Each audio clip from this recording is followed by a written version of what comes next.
should have gone off a It's date. That's Alright. Hello. Hi Hello. everyone. So here we are again. Wine Wednesday and real estate. Cheers. Cheers. Cheers. Cheers. Cheers. Cheers. Cheers. Cheers to all of you. Cheers. So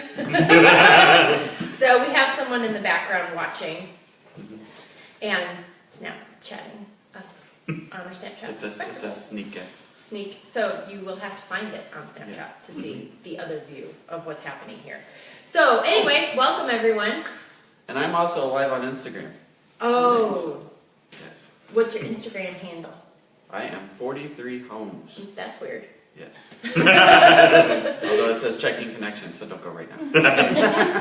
Give it a second. They'll tell you when. So today's topic is mistakes that sellers can make.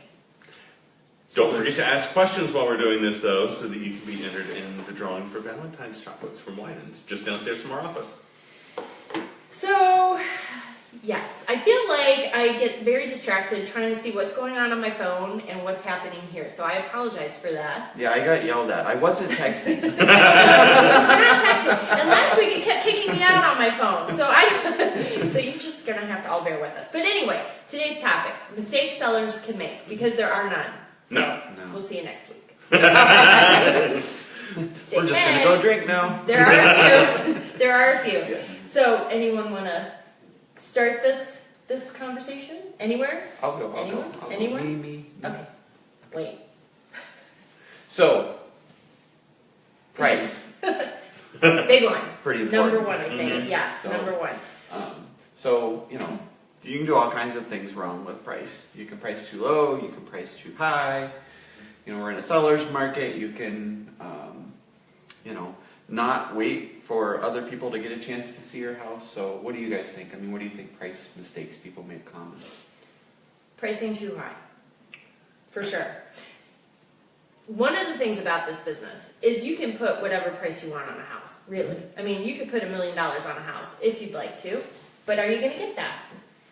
Right. Are you going to sell? Probably not. Will you get showings? If the house is $1 million house, then yes. But if you have a home, say, in the typical subdivision, that might be, what price? 200, 250, 300. 250, 300, and there, no, you won't get $1 million for that house, sorry. Yeah. So as real estate agents, one of the things we do when looking at pricing a home is run the comparables, right? We look at all the properties in your neighborhood that are comparable to yours, bedrooms, bathrooms, square footage, what else would that be? Updates. Updates, age of home.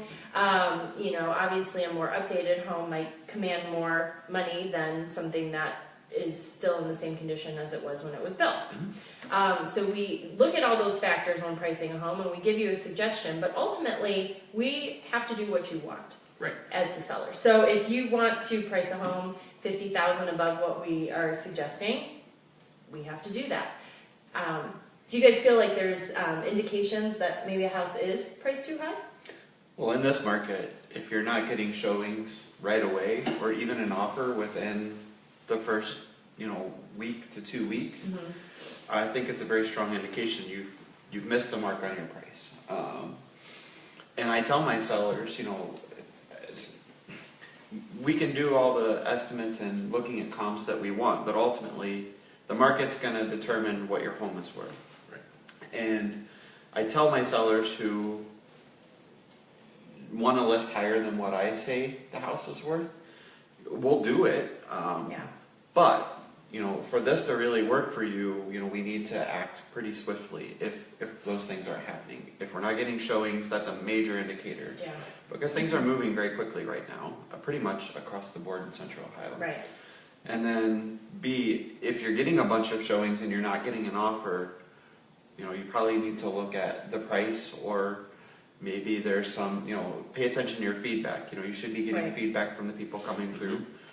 And they'll tell you, honestly, which problems you're having, if it's price or condition or something along those lines. So. Feedback is a good thing Yes. to pay attention to, for sure.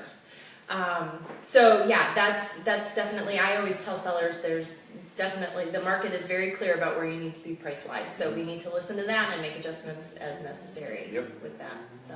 And when you're setting that price, keep in mind we can't do it blind. So we can look at the square footage, we can look at where your house is located, but unless we get in and we see the inside and we see what's going on in there with updates and how it's going to appear to someone when they see the house, it's not going to be a good price. Right, yeah. You can give averages and say, things in your neighborhood are selling from this to this, or, whatever, but yeah, so sometimes you'll see advertised, ask for a free CMA, or, let me provide you what your home value might be. But really all we can do is just an average with that. It's not going to be the specific price for your home because, as TJ said, unless we get in there, we just really have no idea how you compare to the comparables. We have so many screens all over the place. I know, right? Happening. We've got 3 live Facebook, a monitor here to see your comments, and also live on Instagram, so. And people are watching. And Yes, Michelle, I will tell you everything you need to know. So she's watching, trying to get all that you information. have good eyes, I can't see. Well, I got it here. Oh. It's not kicking me out this week, so. Good. All right, so another thing that possibly could be a mistake that a seller might make is not preparing their home for viewing. Mm-hmm. So, what do you guys do about that? What? Oh. Why is Wayne so happy? I spy. Those are like the craziest things ever. So what's your handle on Snapchat? Are you doing this Snapchat now? Yes, CMH Urban Girl. CMH Urban Girl on Snapchat. So if you're on the Snapchat, that's another place you can go see us. Yes. Yeah, it's a new tech toy that we're getting access to today that I am really interested in purchasing, finding. The And she looks Snapchat spectacles. Is that what they're called? That's what all the kids are wearing to the beach this year. Really, they're a little tinted, so I don't know that I'd wear them, doing this. But it's pretty cool. So that's what we have going on in the background. Yeah. So anyway, yeah. So what do you think that means? I mean, what does that mean to you exactly? The not prepared for viewing. I mean, is that prior? Is it during? Is it? What do you guys think? All of it. Yeah. Mm-hmm. I think you got to keep it clean. You got to keep your house clean. You got to put away, the clutter, things you don't want people to see. So don't leave your dirty drawers laying all over your bedroom. And believe us, we've seen it all at this point. So I don't know that I've seen that. well, have you seen it? I have. It happens. well, Yeah. So keep it clean. Yeah. And not just the first day. I think everybody gets excited. They do all this work for the first, day of showings. Right. But you really got to keep it that way. And in this market, things are moving so fast. Right. People don't always schedule showings far in advance. So you just have to be prepared and not be slacking off, in between. So Yeah. 'cause you just never know when the next showing's going to come. Right. And you just need to be ready. Mm-hmm. I would also suggest that prior to listing in the MLS, when we come to have pictures taken, definitely have the house cleaned up. Yes. Because it is really hard to sell your home online when that's what people are looking at and you haven't done anything to prepare. And we've seen it. I mean, but pictures are going to be the first impression that people have of your home. So you don't want, as you were saying, clothes all over or not necessarily hiring a professional stager, but at least Have a house us clutter. over to Yeah, right. Right. rearrange some furniture if it needs. Sometimes people have huge furniture in smaller rooms, Right. and we may suggest, hey, to sell, it's probably best to maximize your space here. If we just take this dresser or that side table out, Right. because you really want to make it appear as big as it is. And by shoving a bunch of furniture in an area, you could really, hamper your ability to get the best price for yourself. So. To that end, another mistake that could possibly be made, and I don't know that this is the fault of the seller, but not having good photos of the listing. Sometimes hiring a professional photographer might be the best option for that. I have seen, and I don't know if you guys have too, but listings that are, What are those pictures the even ones where describe? it looks like people came in with their flip phone and started snapping pictures. Yeah. Or my favorite are the bathroom pictures where you can see the agent or the person In the taking mirror. the picture in the mirror. Like, this is what it looked like when you're there in the morning. Yeah. You don't want to see that. Yeah, it's really a disservice to the seller, I think, when you don't have, and again, there's a cost involved with hiring professional people to do these things, but at least as agents, I think that we should, if we're taking the pictures ourselves, at least. For my listings, I always have professional photos, and I absorb that cost. That's not something I ask the seller to pay for. It's Sure. part of what you're getting, you know, in the service that I provide, and I think, you know, Jenny and TJ, you know, often do that as well. Yeah, Sometimes we'll absolutely. take our own. Right. You know, we all have good cameras and can Right. take professional photos, but sometimes it adds a little extra touch to have a photographer come in. Absolutely. But if that's on the flip side of that, like you said, if we're going to make that investment, you know, we really would like to have the best photos we can have taken if we're going to pay someone to come in. Yeah. Mm-hmm. There's only so much editing software can do. And I will admit, I've taken pictures off of walls that are crooked that you don't notice at the time of taking pictures, but yeah, I can't clean up the room, Yeah. Right. you know. Yeah. Speaking of the way your house looks, don't be there for showings. Yeah. When people are coming to look at your house, they're coming to look at your house. They're not coming to get to know you. They're not coming to get to know your family. And it's really going to make them uncomfortable. Obviously, there's some circumstances that happen where, you know, Absolutely. you can't leave the house. Completely understandable. But they should know ahead of time if that's going to be the case. Right.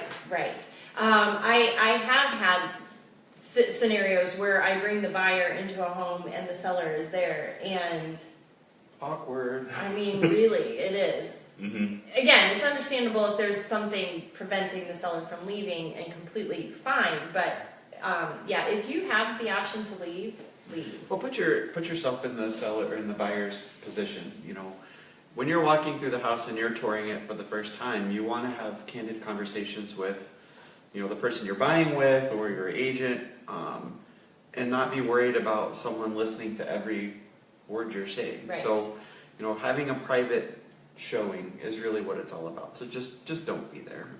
Sometimes it happens if the buyer gets there early and you just haven't got out yet. You know, that's common and not so awful, but, you know, get out.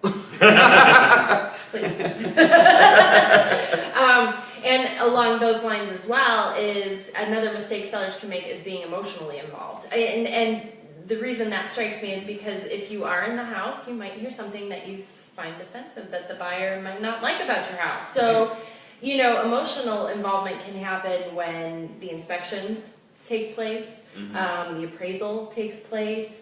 You know, there are scenarios where you might get upset, and it's not personal. You know, it's None of it's personal. I mean, you know, This is business. This is a business transaction. and your tastes don't necessarily match that of everyone else, and more than often they're not. So just don't take things personally. right. Which I think is another mistake people make, is that you let the emotional attachment of the house get in the way of, you know, what's really your best interest is, you know, selling the house, getting the best price, Right. and starting that next chapter, you know, whatever that might be. So too emotional in the process Yeah. is not necessarily a good thing. And that's why an agent's important, is we can help remove that emotion, adding a barrier between you and the other party. You know, and I always say I'm equal parts sales, Right. real estate professional, and psychologist. And sometimes Yes. more psychologist Than Mhm. anything than else. but, Yeah. We're just sometimes a sounding board. So, you know. And I don't mind being it. It just, you know, Love it's it. part of the game. Yeah, it's hard, you know, because there are situations that come up that can be upsetting to either the seller or the buyer.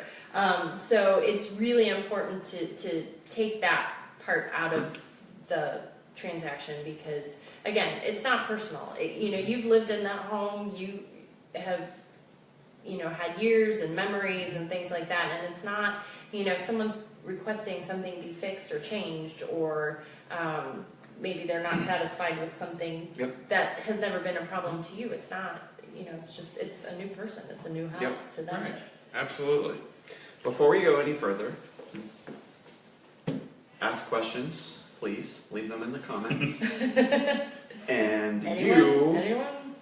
can save yourself from having to run out and buy your honey Mm-hmm. chocolates, because we're giving some away today. So Or just And have they're it for good. yourself. yes, okay. There might be a couple salted caramel pieces missing. TJ, no, No, we're keeping the chocolates away from Wayne. Still some salted I caramels. have an addiction.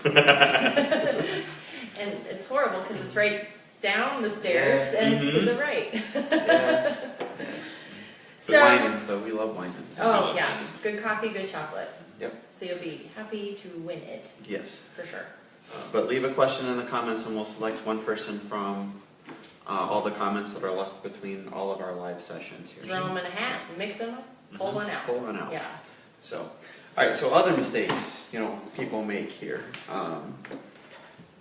Hiding what's wrong.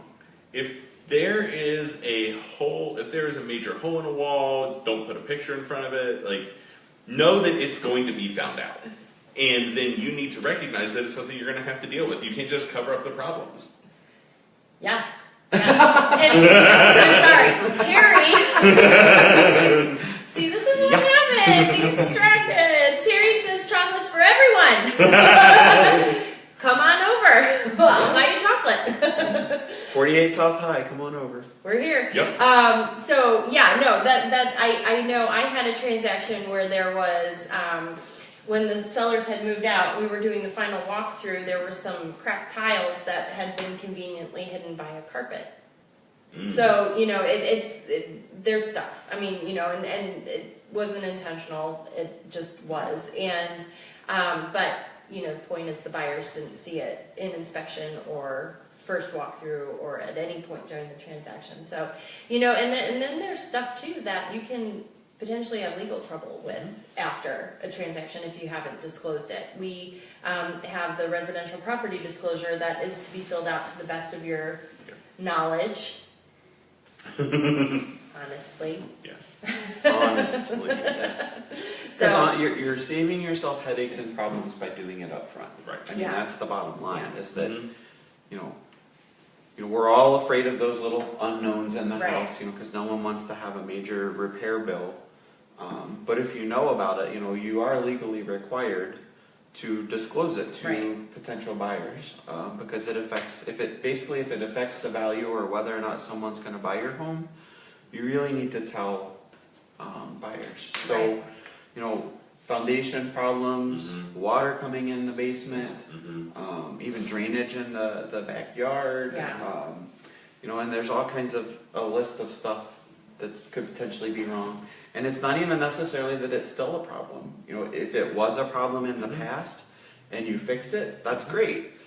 But include it on that property disclosure, because you don't want it to come up later. The problem comes back, and then I actually had an instance. A seller had a toilet leak, and it leaked into the room below. And the buyer had the same problem.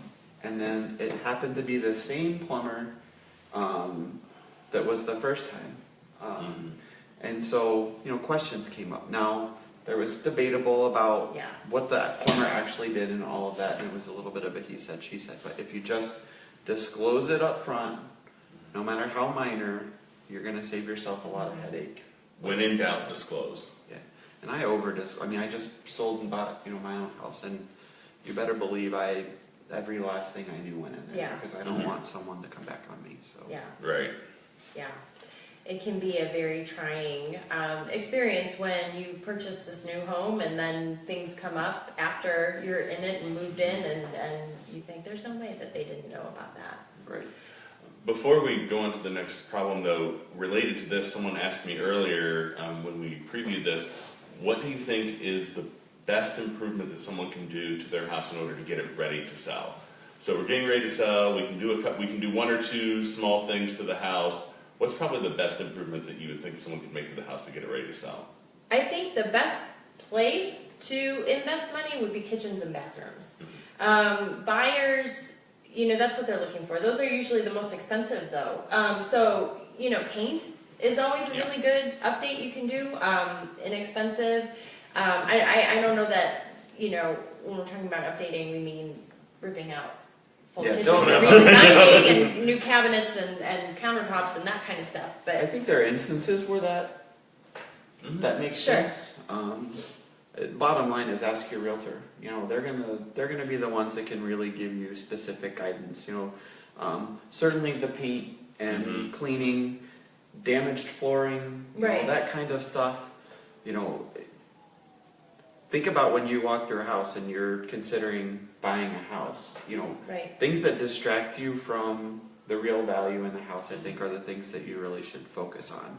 You know, if you've got big gouges, you know, in the linoleum or cracked tiles, you know, in your entry, you open the door, the first thing you see, immediately that puts the buyer on look for what else is wrong with the house. So, those little cosmetic things that aren't like that huge of a fix, you know, I say get it done before you even list the house, because the old adage of never having a second chance to make a first impression is very true. And make a good first impression. So whether that's the paint, cleaning, all those things, you know, neutralize dark paint and, you know, that's making the room look darker or smaller, or is a personal choice, you know, those kinds of things. But your realtor can specifically guide you. Because each house is going to be different. Right. You know, because I, as you're talking, I'm sitting here trying to think, like, what would be the number one update you think, or the cheapest, easiest? And first thought is always paint, you know, because paint sometimes, well, we've talked about it before, but that red wall that you love, that I love, the potential buyer might not love it, and they're going to see that's going to be a lot of work for them. But cleaning, probably, you know, just getting everything straightened up. And not just a light dusting and cleaning, just a thorough spring cleaning. Smells. Get rid of any smells. Like if you had pets and, you know, you've got a room where there's pet odors, get that flooring out, replace it, you know, right away without even asking any questions of yourself. You want to take care of any odors, because that's going to be the number one thing that as soon as someone walks in your house, it's going to really make a bad Find a judgmental friend to come into your house and tell you. I'm sure everybody knows, like, at least one judgmental person who will just come in and be like, no, really? I can smell your litter box. We have one in the corner who's offering. So to that end, I think that another mistake that potentially could happen with sellers that kind of covers all this is, you know, for sale by owner. I think that, you know, the stuff that we've talked about up to this point is stuff that an agent's going to help walk you through. We'll get pictures taken. We'll talk about what's going to be needing to be updated or cleaned or moved or whatever that might be. We use a showing service, so, well, 43 Homes does. So, you know, showings will be arranged. But for sale by owner, I mean, you know. There are so many times that you can get tripped up, whether it's in doing the wrong thing that could result in it taking longer or causing more problems, or something that could relate to a legal issue, even down the road, because you didn't have your I's dotted and your T's crossed. We're professionals. We know what we're doing, and it's worth it for you to have our help. There's a lot of behind-the-scenes stuff that I think people don't realize. The legalities, the paperwork. There's a lot of cogs in the wheel with lenders and title companies involved. And I, in fact, have a client who I'm representing on the buy side who was selling a condo on her own, and just last night was saying that it's not worth it. It's just, there's so many headaches involved, and you're not really going to save yourself any money, no, because your buyer's still going to come with an agent, right, and it's going to be part of the contract that you're still paying the buyer's pay agent. A portion of commission, so why not have yourself represented and protected? And I think the biggest thing with for sale by owner is, in this market, you know, it is a strong seller's market, and you want the maximum exposure you can possibly have for your home. Right. And we know the channels, you know, and we're not an MLS only listing service here. Right. So we're doing targeted advertising. We're marketing your house, you know, everywhere that, you know, through the channels that we have available to us. Special things that we pay for that's not seller paid for. And your goal as a seller should be to have the maximum number of people you can get through your house, because it's a numbers game. The more you get through, the more interest there is. And it's not uncommon these days for multiple offers, which is going to drive your price higher. So, while you end up paying us for the service, it very well could mean you end up making more money because the additional exposure, brought you extra additional buyers that, you get into a bidding war, and the next thing you know, your price starts to go up.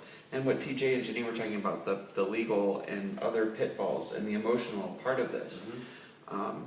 You being the only go-to, and I've been on the buyer side with for sale by owners, and I just shake my head because the mistakes that they're making, for themselves, and it works out for my buyers, to be honest. Well, sometimes that for sale by owner will say something that will give the buyer a huge advantage, like, oh, thank goodness, we only owe $20,000 on this house, or, we really have to get out of here quick because we have to move in 3 weeks, and then we're just not going to be able to be here anymore.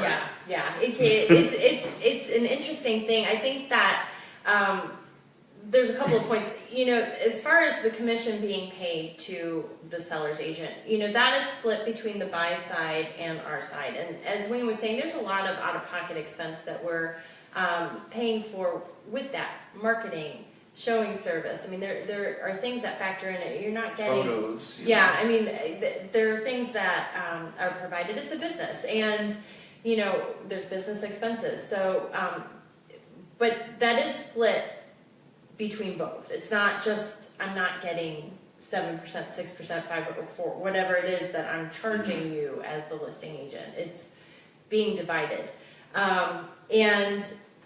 I mean, And along those lines, if you're doing for sale by owner and not providing a buyer's commission, you're already throwing up an obstacle.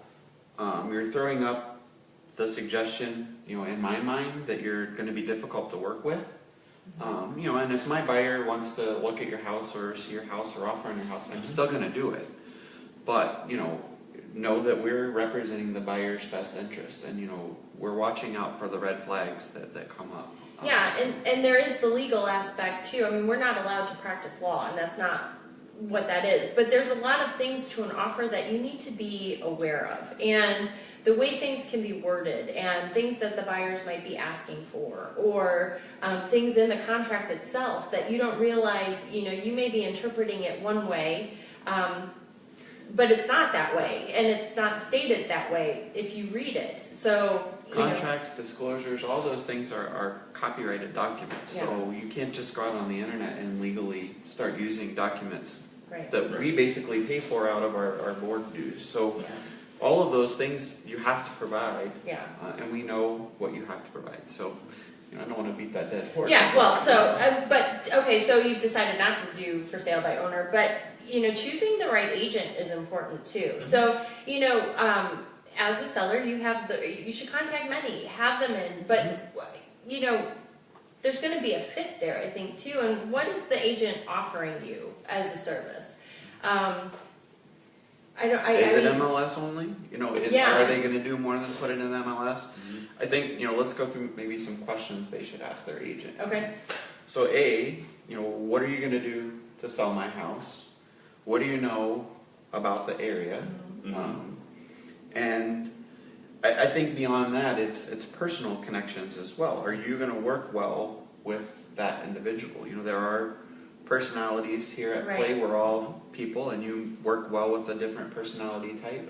So getting to know your agent and possible agents, I think is important as well, because we want this to be a good fit. I mean, if it's not a good fit from the beginning, then it's just not going to be a good experience for anyone, and I don't think that's what any of us want. So, what other questions do you?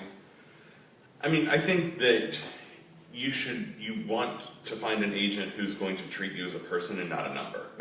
If this agent is just walking in and they're breezing through everything and they're ignoring you and your family and your needs, then that's probably not going to be a good fit. I mean, it is a business transaction, but it's a highly personal business transaction. So you want someone who's going to provide an individualized experience to you and your situation. And I think too, you probably want to know, I mean, is your agent going to be marketing savvy? I mean, where are they going to be advertising your home? it That's could the just be the specific MLS, question, but yeah. is there stuff above and beyond? I know at 43 Homes. We do go above and beyond. I mean, like I said, it's Especially not me. just MLS. It's not just And MLS. TJ. No, yeah. Yeah. I mean, there's a lot of different places to advertise. It does from the MLS go to the major sites that people are looking at, Zillow, Trulia, Realtor.com. But there's a lot of other advertising places that agents can utilize as well. So I think that that's important too. And you don't want to limit the agent either. I mean, you know, an agent may say, well, I'm going to send out postcards, you know, just listed postcards, but where are they sending them? And, you know, how is that working in your favor? That's all important stuff to look at. And I think as a seller, try to put limits on that either. I mean, we are professionals and we do know how to do this business. So, you know, obviously we're going to do what you want, but I think that you don't want to limit that either. You know, if you go to your doctor and something's wrong with you, do you tell your doctor how to fix it? You know, Yeah. so let us do our job. And certainly we're going to respect your wishes, you know, if there's something in particular you do or don't want us to do. But I think by and large, you know, just ask questions and be familiar with the agent. And not only is it knowing where to put it, but it's where to advertise it. It's knowing how to advertise it. Right. So there's multiple facets, I Yeah. think, that goes into that. So. You know, I've seen listings where, actually I met with a client the other day, a potential client, and he'd had a previous house that he sold, and he said, well, what problems did you see with it? Why did it sell in the market so long? And I said, because your realtor didn't put any description in. I mean, Or they put 3 pictures. right, Yeah. it's Yeah. 3 pictures taken on a cloudy day, one of Yeah. them sideways. Yeah. You know, Yeah. you want to see what they've done before for their clients. Right. And when I'm looking at listings for my clients and I see a listing that only has 3 pictures, I immediately think it's not worth showing because there's a reason they only put 3 pictures. And maybe the reason was, well, that's all the room they had on their phone that day. They Yeah. took pictures. But, On their phone. but yeah, I mean, Yeah. and hold your agent accountable. You know, if they Yeah. say they're going to do X, Y, and Z, you know, I'm not saying you have to go babysit your agent, but, you know, keep an eye on what they're doing and make sure people are keeping promises. So we have had another question. Michelle's asking, where do you advertise and can a seller do their own open house? I wouldn't suggest it. I wouldn't suggest doing your own open house. Doing your own open house is the same as being there for the showing. Yeah. It's going to create an awkward situation for everybody, and you're potentially going to be giving away information that you shouldn't. And I don't know, I mean, I know agents all have different opinions on open houses. I mean, I think that ultimately the decision is going to be up to the seller, but it does create very awkward if the seller is there. I've had it. And the seller is volunteering information like, oh, look, I updated this, and it's just kind of weird. It's important to that person and for the person that did it, Yeah. the buyer doesn't care. Yeah. Like, Well, and how would if a seller was going to hold their own open house, how would they get that information out to buyers? Exactly. I mean, right. We have access to that. Right. To advertise those open houses, and I don't know that a seller on their own would have that. You could put up a sign in the neighborhood, I suppose, But I mean, I email my buyers a list every week of open houses and listings twice a day that might fit their criteria. So, Right. I mean, those are very targeted things that are going Yes. to very specific people that are Right. looking for houses yeah.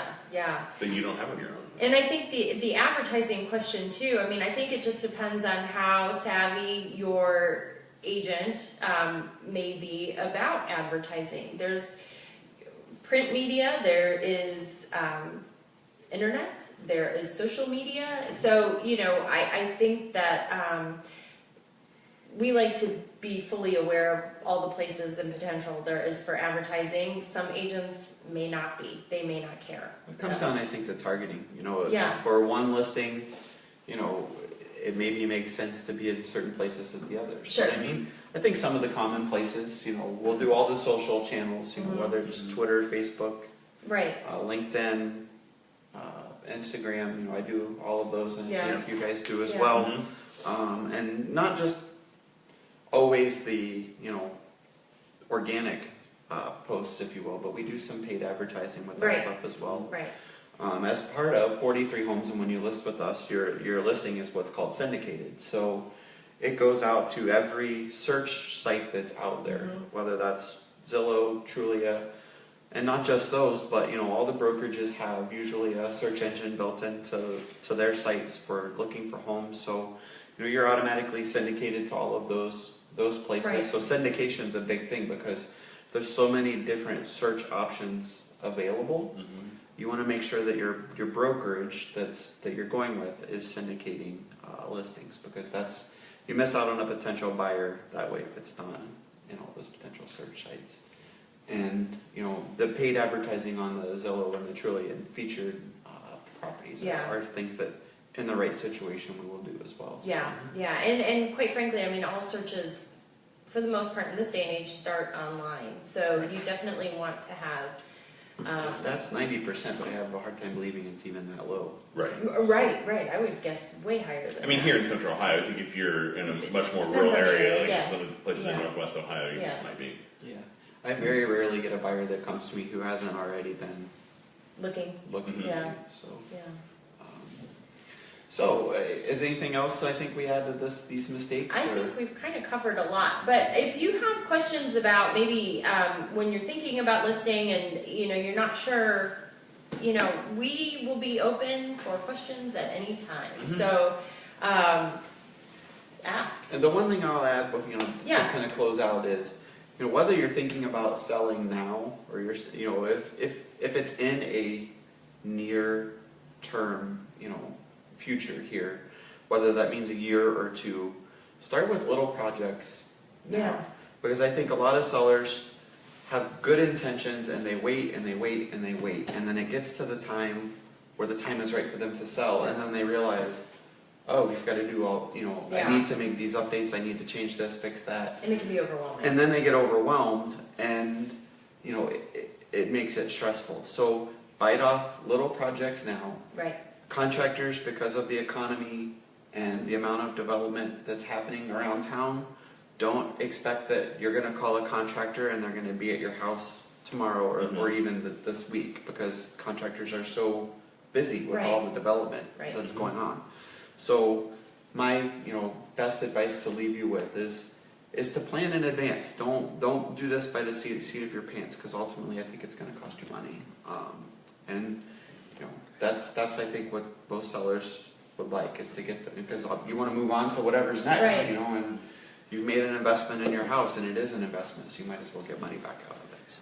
And let's talk now. Let's get you that knowledge that you need today, Yeah. so that you can figure out, okay, I want to sell my house in a year. Great, well, let's go ahead and go in, take a look at your house, see what some things are that you might want to consider updating, so you can start that planning process together. Right. Let's get involved early. And then we have the ability here to send you monthly market reports for your neighborhood, so you can see, oh my goodness, things are shooting up in the neighborhood. I didn't think it was going to sell for another 6 months, but let's do it now. Yeah. Because it's going to change. Yeah. The market's going to change. And I don't know, I know spring, summer are always very busy for home sales, but I don't know that there is one season better than another. I mean, there are benefits to any season. So, if selling is something that you've been thinking about, definitely let's have that conversation.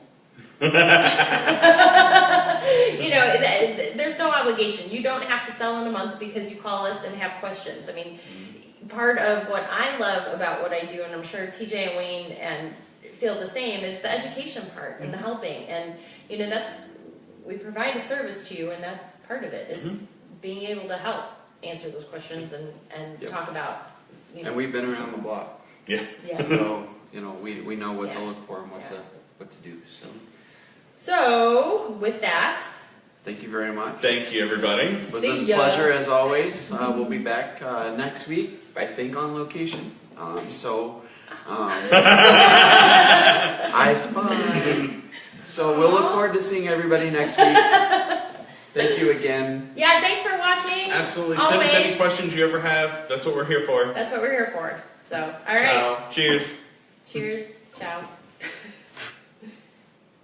Lower Where right. is it? Lower right. Oh, all My the way right. to the right. Oh. It's in the white box. Right hand side, lower right hand side. Oh.